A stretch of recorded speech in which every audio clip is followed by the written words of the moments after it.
Fleet Admiral Vexthan stood in the command center of the Galactic Military Academy. His 4 eyes moved slowly across the holographic display in front of him. The numbers were bad. They were always bad after a crucible trial, but this year felt worse somehow. 47 cadets had gone down to designation XR7. 47 of the best young soldiers from 12 different species across the galaxy. They had trained for years. They had passed every test the Academy could throw at them. They were supposed to be ready. None of them had lasted more than 72 hours. The Admiral's scales shifted from blue to a darker shade of purple. This was how his species showed worry. He had been running these trials for 30 years, and he had never gotten used to the losses. The families would need to be contacted. The reports would need to be filed. The politicians would ask their questions and demand their answers. XR7 was a Class 3 Deathworld.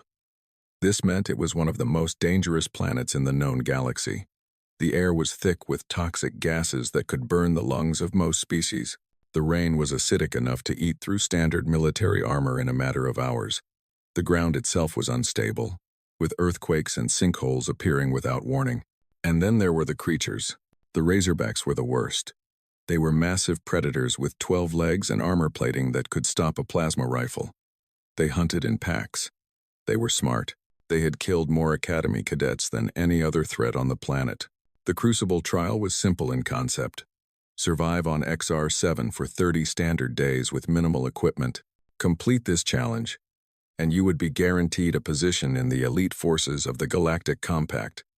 You would be a hero. Your name would be remembered. In 200 years of trials, no one had ever completed it. Most cadets lasted a week at most. The truly exceptional ones might make it to 10 days. But eventually, the planet always won. The acid rain would destroy their shelters. The predators would find them. The ground would swallow them whole. Vexthan had argued many times that the trial was too harsh. He had suggested easier planets, shorter time periods, better equipment. But the Council always refused. They wanted soldiers who could survive anything. They wanted legends. What they got was a very long list of dead cadets. His adjutant entered the room. Krillex was a small insectoid creature with clicking mandibles and large compound eyes. He had served under Vexthan for 15 years and had learned to read the Admiral's moods perfectly. "Sir, we have received another application for the next Crucible trial," Krillex said.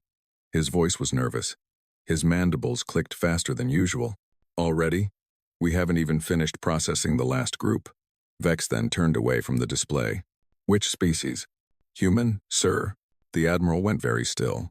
His scales shifted again, this time to a pale yellow color that indicated surprise. Humans were new to the Galactic Compact. They had only achieved faster than light travel about 2 centuries ago. Most species considered them primitive, barely worth noticing. But there were stories. Strange stories that didn't quite make sense. Humans came from a planet called Earth. By galactic standards, Earth was classified as a Class 2 Deathworld. The gravity was heavy. The weather was violent. The planet had everything from frozen wastelands to burning deserts to vast oceans full of predators. And somehow, humans had not only survived there but had actually thrived. They had become the dominant species on their world. Still, a Class 2 was nothing compared to a Class 3. The difference was enormous. It would be like comparing a small fire to a nuclear explosion. "How many humans are applying?" Vexthan asked. "Just one, sir. A female named Sarah Chen. She is 23 Earth years old. Her qualifications?" Krillex consulted his datapad. "Her physical scores are acceptable, not exceptional. She performed adequately in combat training. Her academic record is average. There is nothing remarkable about her file at all." This was strange. The Crucible trial attracted the best of the best. Top performers, record breakers, genetic anomalies bred specifically for survival. This human was none of those things.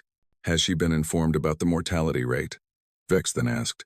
"Yes, sir. She was given the complete statistics. Every cadet death from the past 50 years. Every failed mission. Every recovery team that came back with nothing but bones and equipment."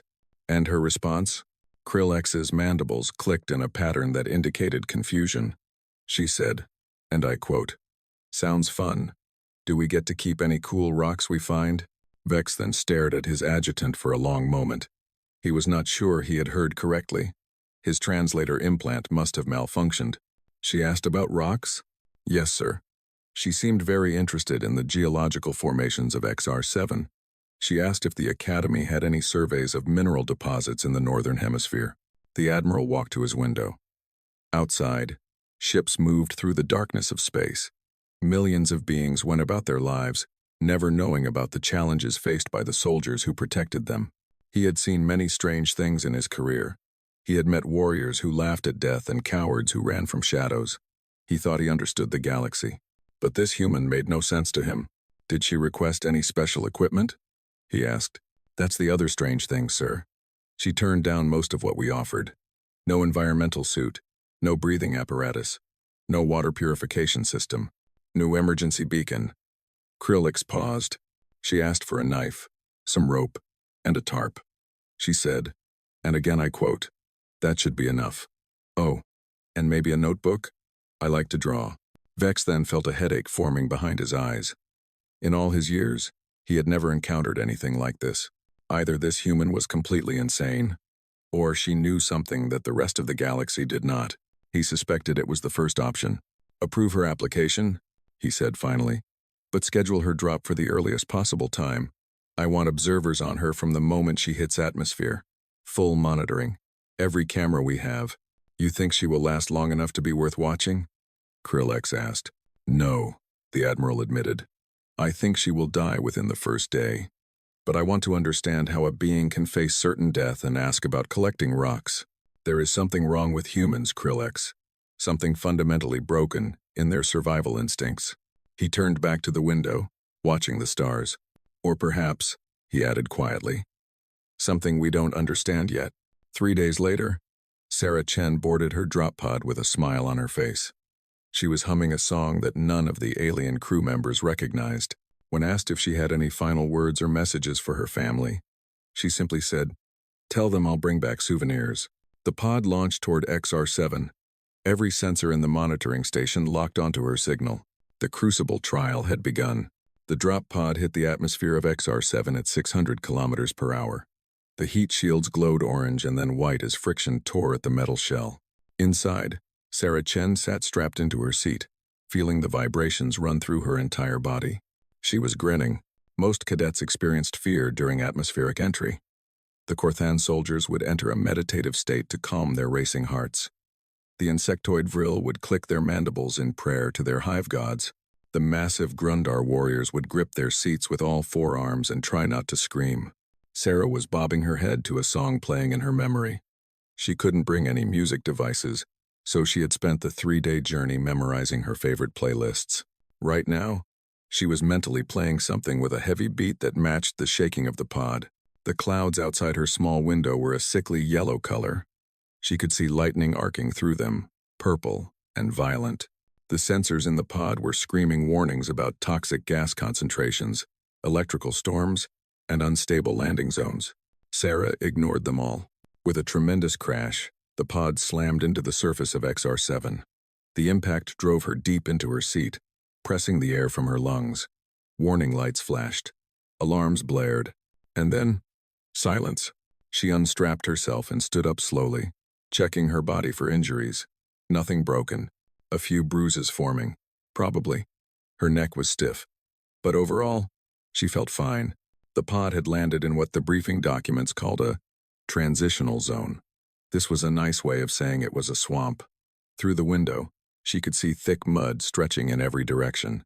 Strange plants grew from the muck, their leaves a deep red color that suggested they probably ate more than just sunlight. The sky above was dark despite it being morning, hidden behind layers of toxic clouds. Sarah gathered her supplies.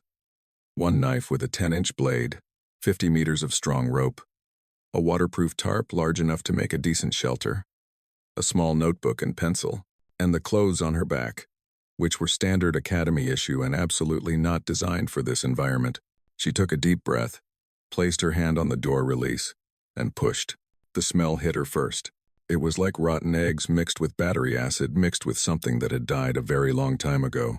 The air was thick and warm and felt wrong in her lungs. She coughed twice, hard, her eyes watering. Then she stepped outside. Her boots sank immediately into the mud. It came up past her ankles, sucking at her feet with every step. The mud was warm, almost hot, and she could see small bubbles rising to the surface, probably some kind of bacterial activity. Maybe volcanic vents underneath. She made a mental note to be careful about where she stepped. "Okay," she said out loud, her voice strange in the alien air. "So it smells terrible? Could be worse." She looked around, trying to get her bearings. The briefing had included maps of the planet, but everything looked different from ground level. She needed to find high ground. She needed to find fresh water. She needed to find food. And she needed to do all of this before the local wildlife found her. As if on cue, she heard something moving in the swamp behind her. Sarah turned slowly. About 30 meters away, half hidden behind a cluster of those red plants, something was watching her. She could see eyes, lots of them, reflecting what little light filtered through the clouds. The creature was big, very big, and it was moving closer. A razorback. She had studied them during her preparation. 12 legs, each ending in claws that could tear through metal. Armored plates covering most of its body. A mouthful of teeth designed for crushing bone. They were pack hunters, which meant if she could see one, there were probably more nearby. The Academy's official recommendation for dealing with razorbacks was simple: run and hide. If that failed, use your emergency beacon and pray for fast extraction. If you had no beacon, make peace with your gods. Sarah did none of these things. Instead, she stood very still and looked directly at the creature. Her heart was beating fast, but she kept her breathing steady. She had dealt with predators before. Not like this one, obviously, but the basic rules were usually the same. Don't run. Running made you look like prey. Don't show fear.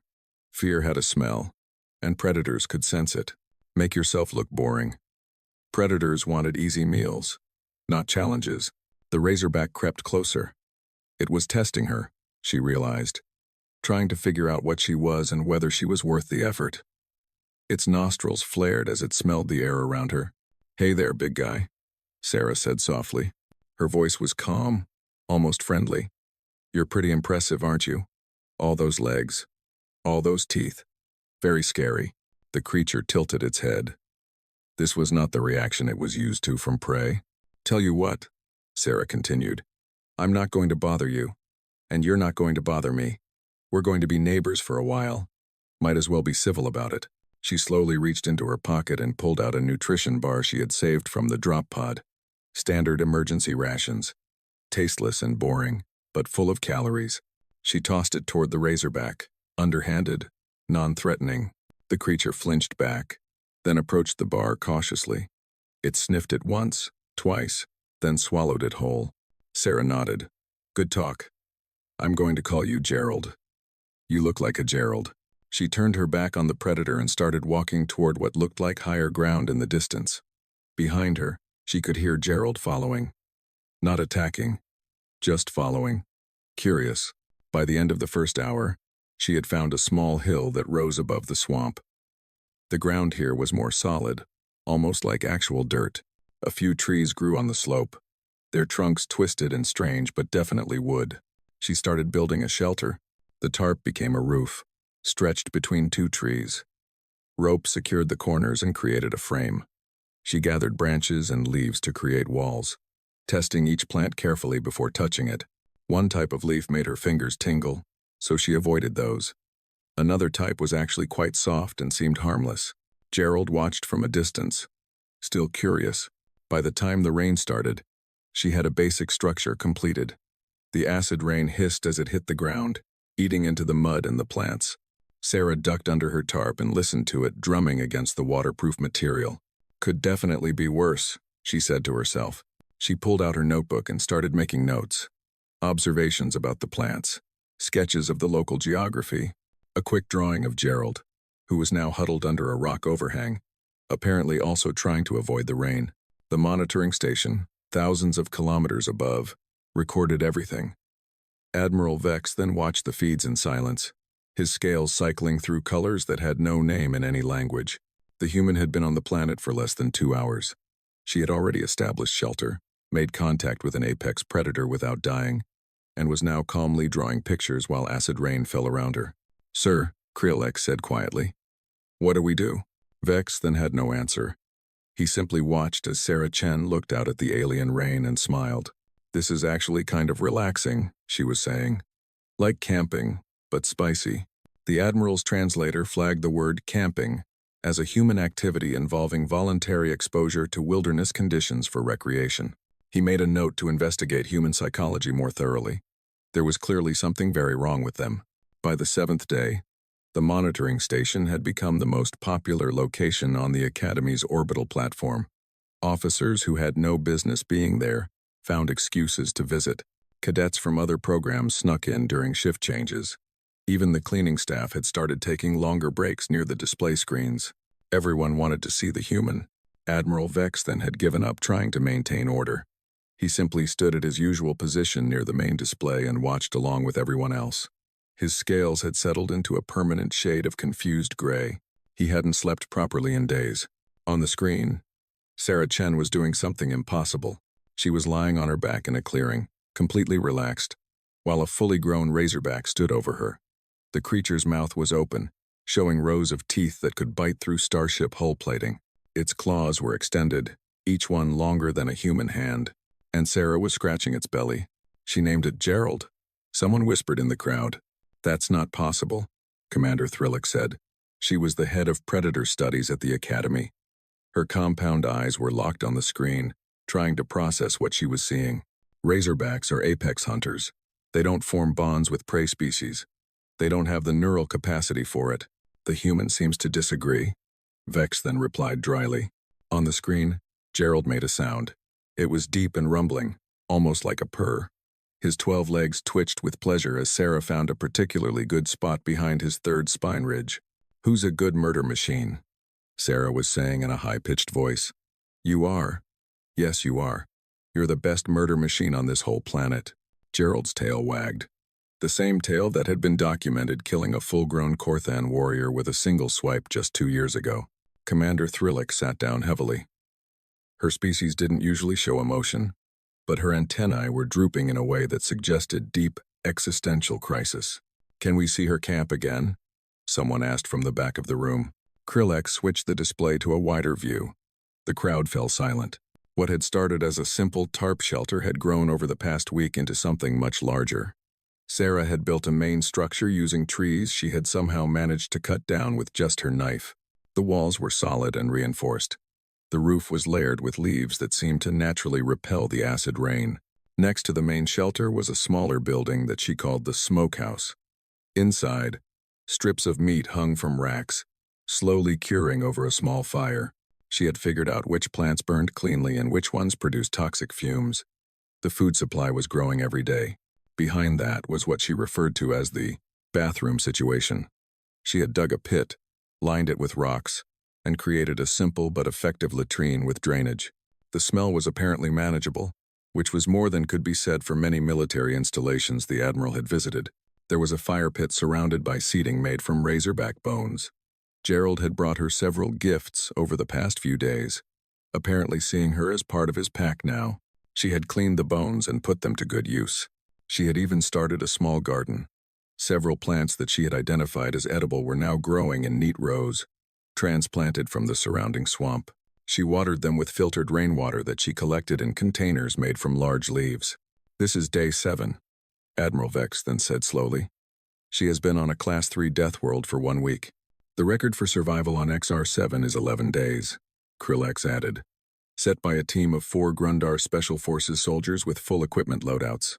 She has a knife and a tarp. Yes, sir. The display shifted to a live feed. Sarah was now walking through the swamp, apparently gathering something. She moved with confidence, avoiding the dangerous areas without even seeming to think about it. She had learned the landscape. Gerald followed behind her like an oversized, terrifying puppy. There, Sarah said suddenly, pointing at something in the mud. I knew I saw those yesterday. She reached down and pulled up a handful of small creatures that looked like a cross between shrimp and spiders. They wriggled in her grip, clearly not happy about being caught. Swamp crawlers, she announced to no one in particular. She had started talking to herself a few days ago, apparently just to fill the silence. These guys are packed with protein. Taste kind of like crawfish. If crawfish were really angry, she dropped them into a container and kept searching. The crowd at the monitoring station watched in fascination. "What's crawfish?" someone asked. "Small earth creatures that live in fresh water," another officer replied. He had apparently been researching human cuisine. Humans eat them. They eat most things, actually. Their digestive systems are remarkably robust. She ate a plant that we classified as mildly toxic on day 2. Krillex noted. She said it tasted interesting and then ate more of it. Her biometrics showed no distress, brief elevated heart rate. Nothing significant.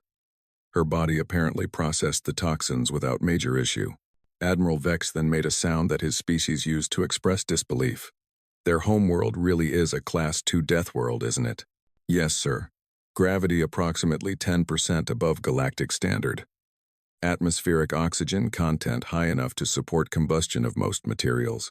Temperature ranges from -40 to +50 degrees across the surface. Active tectonic plates. Frequent severe weather events. Multiple apex predators in every ecosystem. And they call it home." "They call it home, sir. Many of them apparently find it beautiful." On the screen, rain was starting to fall again. The acid droplets hissed as they hit the ground, eating small holes in the leaves and mud. Sarah looked up at the sky and spread her arms wide. "Finally," she shouted. "I was feeling grimy." She stood there in the acid rain, letting it fall on her exposed skin. The monitoring equipment showed minor chemical burns forming on her arms and face, but she didn't seem to notice. Or maybe she didn't care. "It's exfoliating," she yelled, apparently addressing Gerald, who had wisely retreated to cover. "My skin hasn't been this clear since junior year." Commander Thrillick made a small sound of distress. "She's using Class 3 Deathworld precipitation as a beauty treatment. Humans have a very different relationship with physical discomfort." Admiral Vex then observed. "I'm starting to think they don't process pain the way other species do, or they process it and simply don't care."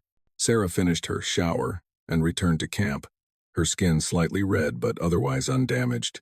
She hung her wet clothes near the fire to dry and changed into a spare set she had apparently made from local materials. "Tomorrow I'm going to explore that ridge to the north," she told Gerald, who was now lying near the fire pit like an enormous guard dog. "I think I saw some caves up there. Caves mean minerals. Maybe some crystals." Gerald made a sound that might have been agreement. "You want to come? It'll be fun. Adventure time." More sounds from Gerald. "Great. It's a date." Admiral Vex then turned away from the screen. He needed to file a report, but he had no idea what to write. How did you explain to the Galactic Council that a single human with minimal equipment was treating their most dangerous training ground like a vacation destination? How did you explain that their apex predator problem had been solved by belly rubs and a friendly attitude? He looked back at the screen one more time. Sarah was now sitting by her fire, roasting swamp crawlers on a stick and humming to herself. Gerald had fallen asleep nearby, his massive form rising and falling with each breath. She looked happy. Genuinely. Completely happy. The Admiral left the room without saying a word. He needed time to think about what this meant for the Academy, for the military, for the entire Galactic Compact. Humans were going to change everything. He could feel it in his scales. Day 15 brought the first major complication of Sarah's vacation, as she had started calling it in her head. She was exploring the cave system in the northern ridge when she heard something that didn't fit the environment. It was a rhythmic beeping, electronic and artificial. She froze, listening carefully. Gerald, who had been trailing behind her with the enthusiasm of a puppy on a walk, also stopped. His many eyes scanned the darkness, ears rotating to catch every sound. "That's a distress beacon," Sarah said quietly. "Someone else is alive." She followed the sound deeper into the caves. The rock walls were slick with moisture, and strange bioluminescent fungi provided just enough light to see by. The beeping grew louder with each step, bouncing off the stone walls and creating confusing echoes. Finally, she found them. 2 figures huddled in a small chamber, pressed against the far wall. One was a Korthan, tall and covered in blue-green scales that were now dull and unhealthy looking. The other was a methane breather, a species Sarah didn't immediately recognize, wearing a cracked environmental suit that was clearly failing. They both looked terrible, starving, exhausted, afraid, and they were pointing weapons at her. "Stay back," the Korthan shouted. His voice was rough, damaged by dehydration, Stay back or I'll shoot. Sarah raised her hands slowly, making sure they could see she wasn't holding anything dangerous. Easy there. I'm a cadet too. Academy. Same as you. The Corthan's 4 eyes blinked in sequence, trying to focus on her. You're the human. The one who came alone. That's me. Sarah Chen. Nice to meet you. How are you alive? The methane breather asked. Its voice came through a speaker in its suit, distorted and weak. Nothing survives on this planet. Nothing. I've been doing okay, actually. Built a little camp a few kilometers south. Got food, water, shelter. It's pretty comfortable. The 2 aliens stared at her like she was speaking nonsense. Which, from their perspective, she probably was. I'm Visisnal, the Corthan finally said, lowering his weapon slightly. This is Gur. We've been hiding in these caves for 8 days. Our supplies ran out 3 days ago. The water recycler in Gur's suit broke yesterday. Sarah nodded, her expression becoming more serious. How bad is it? Bad? Visnal admitted. Gur needs methane to breathe. Without the recycler working properly, the suit can't process enough from the atmosphere. We have maybe 2 days before the concentration drops too low. Sarah looked at Gur more carefully. She could see the damage to the suit now. Cracks and dents from whatever they had gone through to get here. The being inside was moving slowly, conserving energy. Not a good sign. Okay, Sarah said. Here's what we're going to do. You're both coming back to my camp. I've got food and clean water, and I might be able to fix that recycler, or at least patch it enough to buy more time. Visisnal laughed, but there was no humor in it. Your camp? You've survived on XR7 for 2 weeks with a knife and a tarp, and you expect us to believe you have a functioning base? Pretty much. Yeah. And how do you plan to get us there? We can barely walk. There are predators everywhere. The ground outside is unstable. It's impossible. Sarah smiled.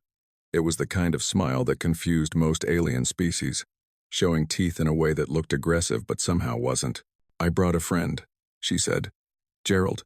Come here, boy. The sound of 12 legs on stone echoed through the cave. Visisnal and Gur both pressed back against the wall, their weapons coming up again. But it was too late. Gerald emerged from the darkness, his massive form filling the cave entrance, his armor plates gleaming in the fungus light. Don't shoot, Sarah said quickly. He's friendly. Well, friendly to me. And anyone I tell him is friendly. That's a razorback, Visnal whispered. That's the apex predator of this entire planet. His name is Gerald, and he's been bringing me breakfast every morning for a week. He's a sweetheart. Sarah walked over to the massive creature and patted his side. Gerald made a sound that could only be described as happy. Gerald, these are friends. Friends, okay? No eating. Gerald tilted his head, studying the 2 terrified aliens. Then he made a sound that seemed almost like acknowledgement and lay down on the cave floor. He can carry you both, Sarah explained. His back is pretty stable between the armor plates. It's not comfortable, but it beats walking. Getting Visisnal and Gur onto Gerald's back was a slow, painful process. The Corthan could barely stand, and the methane breather was even weaker. But eventually, Sarah had them secured with some of her rope, holding onto the ridges of Gerald's armor. Okay, big guy, Sarah said, patting Gerald's head.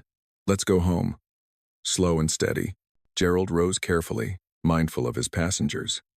He followed Sarah out of the caves and into the dim light of the XR7 surface.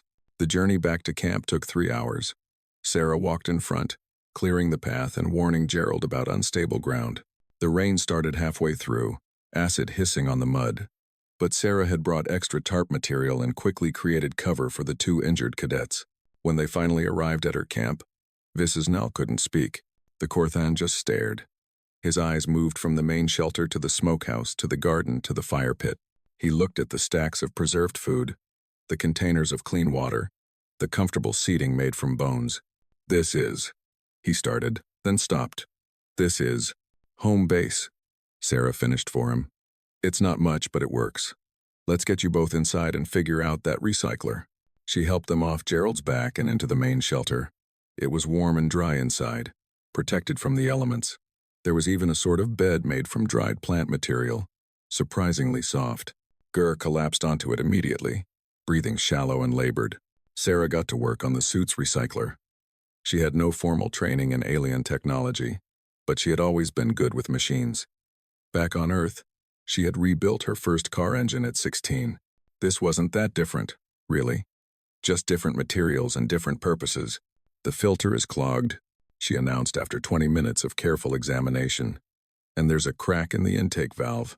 I can clean the filter, but the crack is going to need something to seal it. We don't have any sealing compound, Visnal said. He was eating smoked meat, practically inhaling it. His color was already starting to improve. No, but I found something yesterday that might work. Sarah rummaged through a container and pulled out a handful of thick, sticky goo. Sap from those trees near the eastern swamp.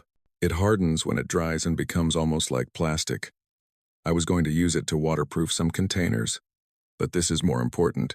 She worked through the night, carefully cleaning the filter and applying the tree sap to the crack. Visnal tried to help but eventually fell asleep, his body demanding rest after so many days of stress. By morning, the recycler was working again. Not perfectly, but well enough. Gur's breathing had stabilized, and the readings on the suit's display were moving back toward safe levels. Sarah sat back, exhausted but satisfied. Gerald had positioned himself outside the shelter entrance like a guard dog, watching for threats. "Thank you," Gur said. The methane breather's voice was stronger now, less distorted. "You saved our lives. You would have done the same for me," Sarah replied. "No," Visnal said, waking up. "We wouldn't have. We couldn't have. We would have been too afraid, too focused on our own survival." He looked at her with genuine wonder. "You're something different. Human. Something we've never encountered before." Sarah shrugged. "I'm just someone who likes helping people, and I've got plenty of resources here. Doesn't make sense to keep them all to myself." She stood up and stretched, her joints popping after the long night of work. "Now," she said, "who wants breakfast? I've got smoked swamp deer and some roasted crawlers. Gerald brought extra this morning, almost like he knew we'd have guests." Outside, Gerald made a sound that suggested he was very pleased with himself. Sarah grinned. "Good boy." Day 30 arrived with a blood-red sunrise that filtered through the toxic clouds of XR7. Admiral Vex then stood in the command center of the extraction ship, watching the descent coordinates update on his display. His scales had stopped changing color days ago, settling into a permanent state of confused acceptance. "Multiple life signs confirmed," Krill X reported from his station. "Count is 12, sir." Vex then blinked all 4 eyes slowly. 12. At the start of this trial, we had 48 cadets. 47 were eliminated within the first week, sir. Standard attrition for XR7. Krill X paused.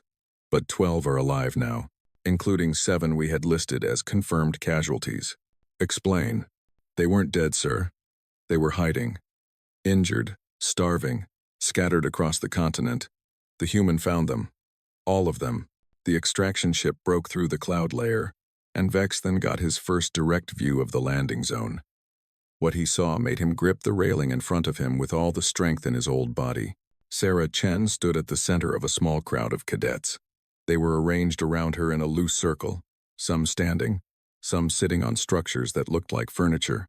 Behind them was what could only be described as a village, complete with multiple buildings, storage facilities, and what appeared to be a recreational area. And surrounding the entire perimeter were razorbacks. Not one, not two. An entire pack of the apex predators of XR7, sitting calmly like trained guard animals. Watching the approaching ship with intelligent eyes, she domesticated the whole pack.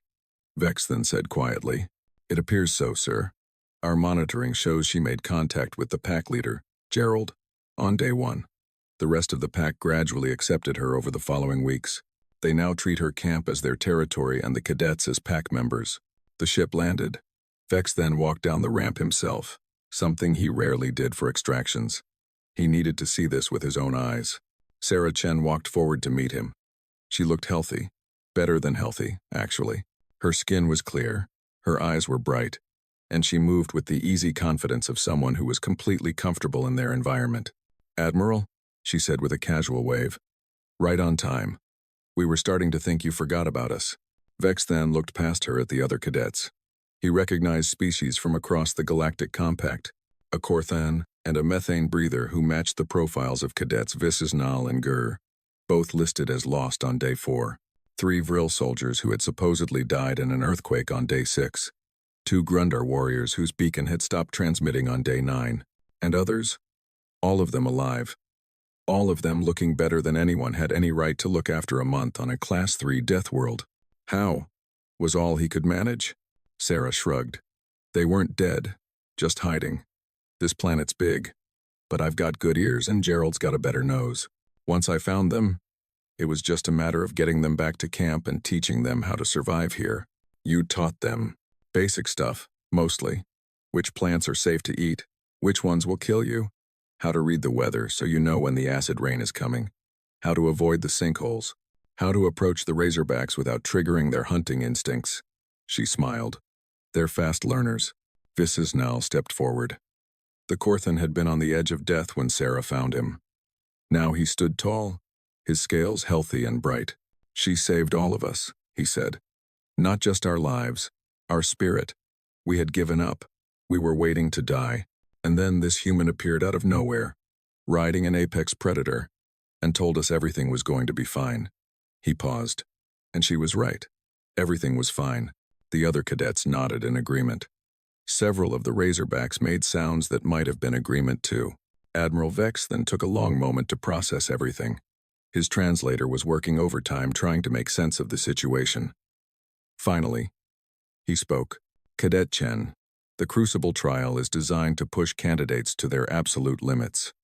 It is meant to break even the strongest warriors in the galaxy. In 200 years of trials on this planet, no one has ever completed it successfully. Really? It wasn't that bad. You called your extraction request a... Let me check. He consulted his datapad. Schedule conflict with beach plans. Sarah laughed. Oh, that. Yeah, I was supposed to meet some friends on Proxima Beach next week. We've had it planned for months. I didn't want to miss it. Vex then felt his translator glitch again. He had given up trying to understand human psychology weeks ago. Cadet Chen, he said slowly. You haven't merely survived this trial. You have achieved the impossible. You domesticated the most dangerous predators on a Class 3 Deathworld. You rescued and rehabilitated 12 fellow cadets who would otherwise have died. You established a functioning settlement in an environment that has killed thousands of trained soldiers. I also found some really cool rocks, Sarah added helpfully. Want to see? I've got a whole collection. The Admiral closed his eyes for a moment. What I am trying to say is that this performance is unprecedented. You will be promoted immediately to officer rank. Your methods will be studied and incorporated into academy training. You may have single-handedly changed how we approach survival operations. Sarah tilted her head, considering this. That's nice. But I have a question. Yes? Can I come back? Like, for vacation? I think Gerald's going to miss me, and I really wanted to explore those volcanic regions. I heard there are hot springs. Behind her, Gerald made a sound that could only be described as sad. His 12 legs shifted, and his massive head drooped. The apex predator of XR7, the creature responsible for more cadet deaths than any other threat on the planet, was genuinely upset that the human was leaving. Admiral Vex then turned to Krill X. The adjutant's mandibles were clicking in a pattern that suggested he had absolutely no idea what to do. Vex then started. I suppose we could arrange something. Research purposes. Ecological study. Something. Sarah's face lit up. Really? That would be amazing. Gerald, did you hear that? We're going to see each other again. Gerald perked up immediately. His tail began wagging, creating small impact craters in the ground. Several of the other razorbacks joined in, and suddenly the extraction zone was filled with the sounds of happy apex predators. The extraction took another 2 hours. Each cadet needed to be processed, examined, and officially recorded as having survived the trial. Medical teams were amazed at how healthy everyone was, especially given the conditions. Nutritional analyses showed they had actually gained weight during their time on the surface. Before she boarded the ship, Sarah walked over to Gerald one last time. The massive creature lowered his head to her level, and she pressed her forehead against his armored snout. Be good, she said softly. Keep the pack together. Don't eat any cadets who might show up before I get back, and practice those belly-up skills. You're getting better at them. Gerald made a sound that was almost like a purr. Then, slowly, the great predator lay down and rolled onto his back, exposing his vulnerable underbelly. Sarah scratched him one last time, then turned and walked onto the ship. The ramp closed. The engines fired, and XR-7 fell away beneath them. Admiral Vex then found Sarah in the observation deck, watching the deadly planet shrink into the distance. "Cadet." "No, Lieutenant Chen," he said. "I have one final question." "Sure. This planet, this Class 3 Deathworld that has killed thousands. You truly found it enjoyable?" Sarah considered the question carefully. "It's basically spring break with extra steps," she said finally. "The wildlife's aggressive but friendly once you figure out their rules. The weather's dramatic but manageable. And honestly, way better than that camping trip my family took to Yellowstone when I was 12. At least here, the bears don't steal your cooler." Vexthen's translator failed completely on the words Yellowstone and bears. He decided not to ask for clarification. "Get some rest, Lieutenant," he said instead. "You've earned it." Sarah nodded and returned to watching the stars. Somewhere below, Gerald was probably already missing her. But she would be back. She had promised, and humans, Vexthen was learning, kept their promises. The official Academy report was filed 3 days later. It noted that Lieutenant Sarah Chen had achieved the first successful completion of the XR-7 Crucible trial in history. It documented her domestication of the Razorback pack, her rescue of 12 fellow cadets, and her comprehensive ecological survey of the planet. At the bottom of the report, in the section reserved for commanding officer observations, Admiral Vexthen had written only a single line: "Recommend immediate study of human species. I believe we have fundamentally misunderstood their position in the galactic hierarchy. They are not newcomers to survival. They are masters of it, and they do it for fun." He signed his name and sent the report to High Command. Then he put in a request for a long vacation. Somewhere quiet, somewhere safe, somewhere very, very far from any humans. He had a feeling he wasn't going to get one.